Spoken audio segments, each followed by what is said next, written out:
Welcome back to another edition of Higher Education Today. I'm your host, Stephen Roy Goodman. I'm at Alfred University in Western New York, where we're going to be speaking about media literacy. And I've got three guests with me today. KJ Allison, who is a student athlete and a communications student here at Alfred. Nick Schlegel, who runs the Alfred University Media Lab. And Michael Kilian, who is the executive editor of the Democrat and Chronicle. Welcome to all of you. Thank you for having me here. Thanks. Well, thank you all. Maybe if we could start with you, KJ. You're a student athlete, which I respect very much because I'm a non-student athlete, and I know time management is a crucial issue for you. How do you manage your time in terms of dealing with the outside news, and how do you know what's true and what's not true, and how do you process all of that? Yeah, I'm glad this is a part of the conversation now because for so many years, athletes have been trained on how to act when the media is in front of you, like, right, for a perfect example right now, how to be media trained. But it doesn't teach you how to, or nobody teaches how athletes are supposed to consume that media. And with the landscape now, there's a big issue with fake news, what's real and what's not. So for me, time management is key. And hectic schedule, I'm doing a lot around the university, playing basketball every day. But it's important for me to, if I have 20 minutes of time, like, how can I be most productive in that 20 minutes? A lot of people, instead of being efficient, are, relying on TikTok, spending that time. But if I can spend 20 minutes on, reading a book, getting 10 pages read of any type of book instead of relying on social media, I'd prefer that. So that's one aspect of it. And then also how I'm determining what's real and what's not. I think this is an interesting discussion as well, just because, let's say politics, even though I'm not trying to go that way, there's two different sides, but both can be true. Like what you're representing on this side and what I'm representing on this side, both can be true. So for me, it's about finding my sources on who I trust, who I find credible, and then sticking to that, but also, trying to expand my horizon so I'm not just so close-minded and listening to the same voices over and over. Well, let's go down that road just a little bit. So you do want to be open-minded. I think that's a fair point. But on the other hand, you have to process the information in some way. So how do you decide if something's credible or not? Yeah, I mean, reputation is always one of the big factors to lean on, whether that's who you're employed by, whether that's, different media outlet sources, or it's, you've been working in a certain field for a long time. I think those definitely build credibility. But I believe that, credibility isn't the only factor. Like, you can have zero credibility. People listening to me might not know who I am at all, but I feel like the value that I'm producing still provides some credibility just by what I'm saying. If it's a fact, then it's a fact. And I try to process that just by my way of life, what I've experienced, and use that to, base it on how I'm interacting with the media. And Nick, what do you think about that? Do you agree with that assessment of how you determine the credibility? Yes, I mean, it's very difficult these days to try and suss out what's real and what's not real. The project of media literacy really does need to begin in the modern age in the K through 12 institutions. I think if you can develop good media consumption habits when you're young and they stay with you as you age, and by the time you get to college, then some of these habits have already sort of manifested in multiple ways, and you can stay informed. I encourage my students also to go outside the United States for their information, especially to the CBC or BBC or the DW in Germany or Al Jazeera, and find out how politics or whatever is being represented and discussed on the global stage. And it gets them out of the echo chambers, I think, that a lot of people live in here in the States. It's not easy, though. It is very difficult. We're bombarded every day with a tremendous amount of visual information, and it's hard to focus your attention on it. Most of my students tell me they get their information, their news from social media these days. And of course, social media is not a journalistic association. They're not concerned with libel. They're focused on short content. It's not a good way to stay informed. So I'm constantly encouraging them to avoid at all costs social media for their news intake, because civics does not reside there. Well, and speaking of the civics, Mike, you are the executive editor of a fairly large newspaper in this part of the world. how do you deal with your social media presence and your news making issues? Sure. The when we were younger, when I was younger, you had to have a printing press or a transmission tower to reach large numbers of people with news. So that built in some curation. There was a scarcity of sources, and there was a civic duty to try to report the news fairly. And we failed in many ways. Women and persons of color weren't represented well in the news in the 1960s and 70s. But there was a sense of trust, and you saw that with TV news anchors. Now we live in a world where anybody with a phone can be a broadcaster or a publisher. And so we, as a news source, we can get lost in that digital din. So we have to really make sure our stories are airtight, solid to begin with, what we put out there, put them out on social media for people who use that. But the truth is, we're going to reach far more people through Google search. That's our biggest source of audience. And so what is our SEO to get people? KJ might find one of our articles if KJ is interested in it. But also that people, when they read it, see it as credible and may come back and read more. So you're building trust in digital means as opposed to some of the direct ways we used to do it. And in terms of building the trust, is that something that you and your staff will often talk about in terms of making sure that you're building or maintaining that trust? We had a partnership with an organization called Trusting News a few years ago, and they have lots of marvelous advice on how news organizations can build trust with their readership, but also for news consumers, right? Like KJ, about what do you find credible and how do you look at different news sources and try to compare and contrast yourself. It's a lot like you were buying a car. You wouldn't just go to one car dealership to buy that car. You look at a few and then make the best decision. And news consumption and media literacy is much more like that, given, again, the large number of sources, official and unofficial, that exist right now. And do you agree with Nick's assessment in terms of going overseas to look at news sources as well? I think if you have the time and the inclination, that's helpful, particularly right now with some things that are going on in international politics. I would say, though, that probably most people might not have the bandwidth in their day to do that, but it's certainly good advice. And how do we know whether or not people are willing to go beyond, and KJ, you referenced this a minute ago, what if you're not willing to go beyond what you already believed yesterday? So if you have a predisposition to wanting to believe a particular thing, maybe you might block out the other part of the news. Yeah, I mean, that's a normal human trait. Confirmation bias is definitely a knowing thing that goes through our minds. But ultimately, my goal, but I feel like more people should try to adapt, is to, grow every day. And you're never going to grow if you're still, so close-minded where you can't hear somebody else out or hear a different perspective. So for me, that I'm always able to, I have my own beliefs, but I'm more than happy to have a conversation with someone with different beliefs or read a piece that's about a different perspective I've never heard of. I find it interesting, to be honest, but I definitely think it's a difficult thing to balance sometimes because you have these beliefs, but sometimes it's contradicting when you hear somebody else with a different perspective. And what about your feelings? And I don't mean to make this a touchy-feely discussion about feelings, but you're an athlete, and let's say you had an off night and you missed a couple of key free throws, and all of a sudden Mike covers the game and says that KJ missed a couple of the free throws that were key things, and they would have won the game had you made the free throws. Yeah. I'll maybe throw that to both of you. What's your responsibility? Should we not offend KJ? But the truth is that he did miss the free throws. So how do we balance those two things? I'll start. So I think that this is actually really interesting, especially like a big topic in the sports world right now was Stephen A. Smith versus LeBron James and how that coverage was supposed to go down. I have an interesting perspective because I am an athlete, but I'm also a media member as well.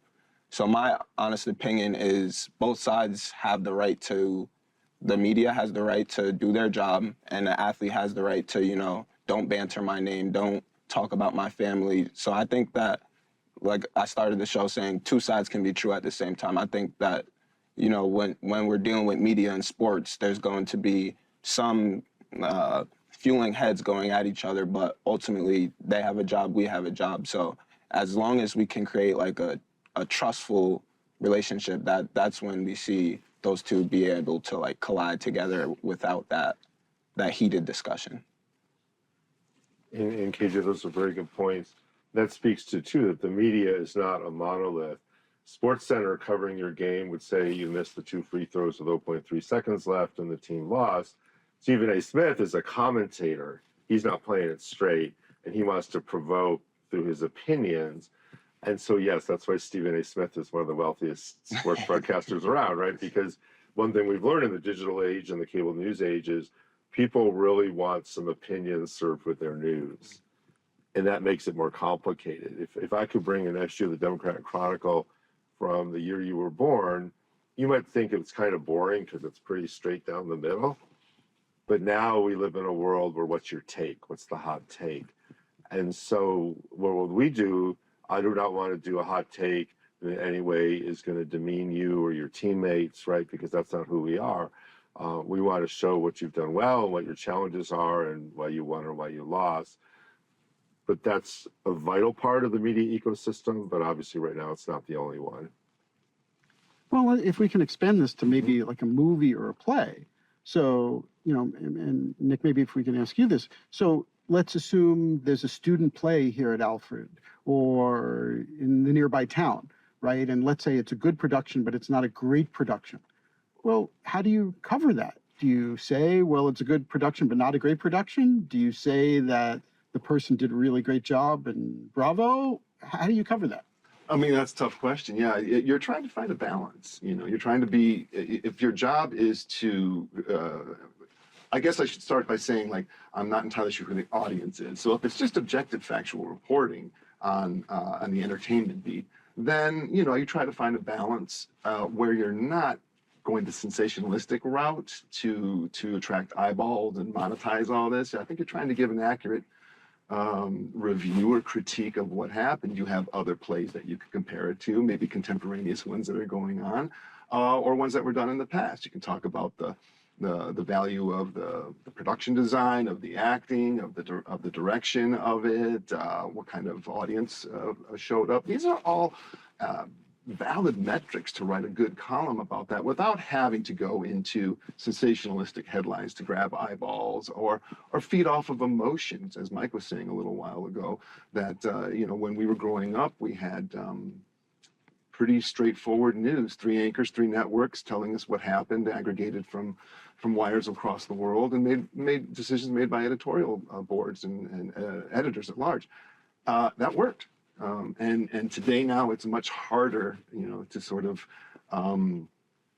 disaggregate because there is so much information coming at us, like we talked about earlier. So I see connectivity between the two topics. But is there a middle ground? Could there be a news piece about that play, let's say, but then maybe there could be a feature about the star of the play or the supporting actor in the play? And maybe that could have more of an opinion part of it. Absolutely, yeah. I think that's really, really important as well. I think there's going to be a balance between the editorial side of it and the reporting side of it. And yeah, I think both are extremely valid. And to profile a star or do something on the director or stuff like that, absolutely, yeah. But your point is really well taken and valid. Today, it's harder in this environment, this media ecosystem, to write without sometimes feeling, or to produce without sometimes feeling maybe there's a straitjacket on you. You're not sure what exactly is going to be, how things are going to be taken. And that can be a very limiting factor. When speaking of how things are taken, maybe KJ, if I could ask you about your relationship with some of your peers who may not be on the basketball team with you. How do you interact with them if you have different opinions about a contemporary political issue or perhaps are looking at a different news source than they are? Yeah, this is why I hate politics, just because it has the ability to get into relationships and cause some tension or, just ruin relationships in general. So for me, there's definitely friends that I have that we don't see eye to eye in the political spectrum. But for me, their opinion matters, and how they grew up influenced how they perceive the world, and how I grew up influences the way I perceive the world. So I try to keep that in the back of my mind and realize that not everybody sees the world the same way that I do, and there's value to that. I can ultimately continue to grow if maybe I don't adapt how they think about it, but at least I'm thinking about it. Like maybe there's a possibility that what they're saying is more valid than what I'm saying. So it has the ability to ruin those relationships, but I try not to, like, I never want to just be talking about politics with friends. We can have intellectual conversations, but let's not bring it to where politics is driving the only conversation. And do you find this true in the classroom as well, where could be an issue in the classroom? I know among my colleagues, certainly it is, those who teach political science, history, and things like that. Believe it or not, in my classrooms, not too often. There's no debate or conflict about current events. But then again, when I'm teaching media literacy, it exists in various forms. There's the media literacy of the news environment that we've talked about and how to figure out what's fact from fiction. But there's also the components that are part of the tradition of motion pictures, for example. So in a class like an intro to film class, an intro to film appreciation class, you're taught how to read a film. So that's visual rhetoric coming at you, along with aesthetics and ideology. And so that's a big part of it as well. And when you couple that with like a history course, a media history course, then that allows you to place all of that skill and ability in reading a text to historical now. So it gives it historical context. It's a great sort of A and B approach, classic pincer movement, to really get around the concepts of media literacy by understanding how to read it, dissect it, understand it, the messages that are embedded in it, and also to place it into historical context as well. That's an interesting point, because if you think about an old movie, whatever that movie might be, you might have just liked that from your childhood. Sure. And it was a nice movie. It told a good story. You remember seeing it with your mom or your dad or your Uncle Joe. But now all of a sudden you take a class and you say, well, they didn't put this scene in, or they could have done this, or they could have gone in a different direction. Absolutely, yeah. As we That's a funny thing you should bring up, because I'm often asked that question, like, and the simple kind of boring answer is that you've changed. The text is still the film is still the film. It's an artifact from society, but you've changed. So if you still love it, then something's sort of magical about that. But if you look at it years later and say, if you're finding fault in it that you didn't see, or you can't believe how enraptured you were with this when you were a child, then you've matured. You've grown out of that, And so the ones that I think cast the longest shadows and stay with us are the ones really worth remembering. So. Fair point. And Mike, I assume in the newspaper side, I'm assuming there are some articles that you've written or edited that perhaps you might have taken a second look at if you had done them today. Oh, certainly. Like I said earlier, newspapers were run mostly for the establishment, and mostly men and mostly white men in the 50s and 60s. And there might have been a women's page, and persons of color were often rarely seen. And then with the civil rights movement, the women's rights movement, and the composition of who was in newsrooms changed, and therefore there were new perspectives. And, certain issues like menopause are very important, say, to women. They weren't being covered in the 1960s. And so the range of news bloomed in very good ways. But it's a recognition that who creates the news matters, and then who's your audience, and who haven't we been serving well. And so there are articles now, like old movies, that might seem tone deaf, right? Well, you missed this perspective, or it was completely from the business side and not the neighborhood side. Is there businesses polluting the neighborhood or something? So news is called the first rough draft of history, and sometimes it can look pretty rough when you look back at it, but it also is day in, day out, right? And you always have a chance to do another story to build on previous understanding. And when we stay with stories and topics, that's where trust and credibility come from. And when we don't, and if we just kind of drop a bomb about an issue and walk away from it, that's where we can do some harm. And how do you interact with the other newspapers in New York State? Or I should say, do you interact with the other newspapers in New York State? the truth is, in the 2020s, our competition is not other media. It's reader distraction. It's everything that happens on KJ's phone, most of which is not news, right? Yeah, when I was your age, I had a newspaper in my hand, and all I was doing was reading the newspaper. I was watching the evening news. That's all I was doing. On my phone, you got your mother texting you or your friends, and look at this TikTok video. And so news pops up, often, like you said, through social media, but you don't necessarily know where it originated. So it's chaos. So we really want, mostly through search traffic right now, to have people find us with a story about the weather or a sports game or a political issue or whatever it might be, because our work is credible and the SEO is answering readers' questions. And that's what winning looks like. And this is all just in the last few years that we've homed in on that. So it isn't what the Buffalo News does or the Syracuse newspaper. It's how do we handle it? And we, much like if you own a bar, you want other bars to be thriving in the neighborhood. We want other newspapers and TV and radio and podcasts to be thriving as well. But we have to succeed as a business if we're going to stay in business. So that we grow our audience and serve it well is really what drives us every day. And how about student journalists who maybe have gone to this university or another university? How do they, I assume you have internships, how do you deal with student journalists coming to your organization? We have quite a few interns still, and we have a great partnership with Syracuse University with the Newhouse School of Public Communications. So right now, not only do we have some interns, but we're working with two different classes, a data journalism class and an investigative journalism class. And they're examining a database of police disciplinary records that we've been collecting the last several years. And they're writing stories from different police departments across the state.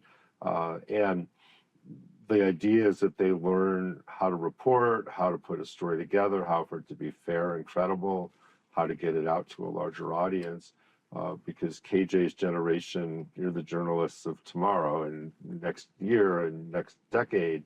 And it's vital that people who are digital natives, so to speak, you've grown up with all of this, that you want careers in communications. I know that's one of the things that you study, so that you can go in fully prepared to serve audiences and learn from the mistakes we've made and make better choices. Do you agree with that? Yeah, 100%. I wanted to circle back on something.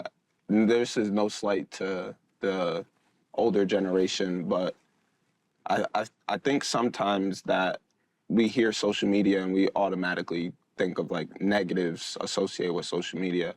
But my perspective is also like a screen is a screen, regardless of if you're watching it on TV, if you're watching it on your phone. There's the same motives to, how they grab your attention. You're going to be sucked in, whether it's on this TV or the phone screen. But I do think that right now we're seeing too many people on this social media screen, and there's not a balance of, let me look at this newspaper for 30 minutes, but let me also go on social media for 30 minutes. It's only going to our social media, and that's where we're seeing, other latent effects to that, where that's depression, anxiety, stuff like that. But if we can find that balance, then I think we'll be able to, grow as a society, start to decrease those numbers that we're seeing skyrocket today.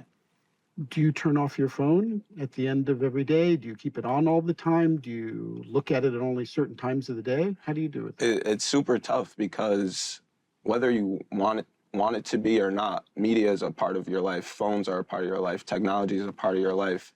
If I'm at school and I want to communicate with my parents, I kind of have to have that phone on me. But I try to, when I'm in classes, keep my phone away from me. I know I struggle with that sometimes. But definitely before bed every night, I'm taking 30 minutes and phone go on the charger, you stay away from me, and I'm just going to read a book. Because like this also affects sleep too, the blue light screen.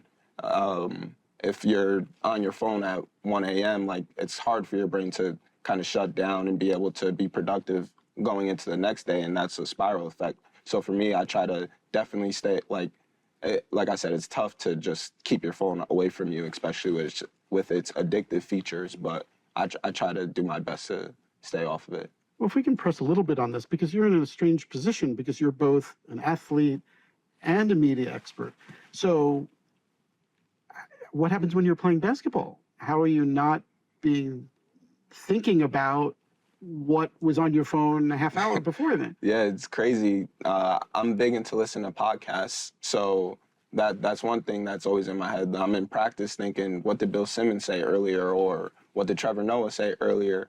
But it's weird because we'll end practice and all the guys are like sprinting out of the gym, going right to their phone.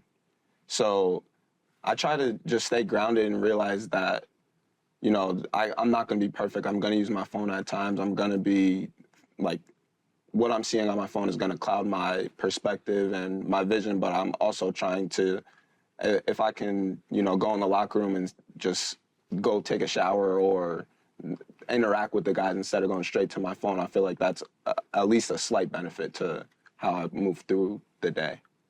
Nick, do you think that's good advice? I think that's great advice. I think KJ is, we've had several classes together. I consider him a friend, and I think it's a very healthy approach. The simple fact is, and I think we'd all be in agreement on this, is that, we're in sort of another industrial revolution. And I think that the technology is evolving at a pace that we're just not capable of keeping up with. And that's my opinion, but I see it bore out every single day. That it's a constant struggle. And like I said earlier, if you want somebody to if I ask them to download an app to a foreign news service, it's labor. It's just like, really? I didn't think I would have to work at staying informed. I thought that the institutions would keep me informed. And so, yeah, I think KJ is right. A screen is a screen, and regardless of what generation you're in, from Gen X, Gen Y, baby boomers, Gen Z, we're all living on our devices. And, there's no escaping that. But I don't think in the past 20 years, or really the last 10, we've done a good job at it. I think eventually we'll get there, but the technology curve is causing us all to struggle, I think. Well, we'll continue to struggle, I suspect, but thank you all for taking the time to come on to Higher Education Today to discuss these issues. Thank you for having me. Well, thank you. And if you would like to learn more about the Media Lab here at Alfred University, please go to alfred.edu. If you'd like to send a note to me at the show, please go ahead and do so by sending an email to highereducationtoday@topcolleges.com. And thank you for watching. We will continue to bring you quality discussions about important matters in today's college and university world. I'm Stephen Roy Goodman, and you've been watching Higher Education Today.